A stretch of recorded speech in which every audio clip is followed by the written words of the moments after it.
cheerful evening all of you. syllabification அப்படின்னு இங்கிலீஷ்ல நீங்க கேள்விப்பட்டிருப்பீங்க. syllabification அப்படிங்கிறது என்னன்னா யூனிட் ஆஃப் pronunciation, உச்சரிப்புகளின் தொகுப்பு. ஒரு வார்த்தையை உச்சரிப்புகளின் பகுதிகளாக பிரிப்பது syllabification. வேர்ட நாம பிரிக்கிறோம் இல்லையா உச்சரிப்பை பொறுத்து.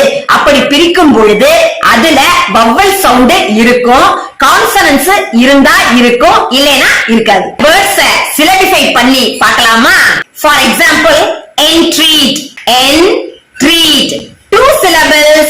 imagine, imagine 3 syllables.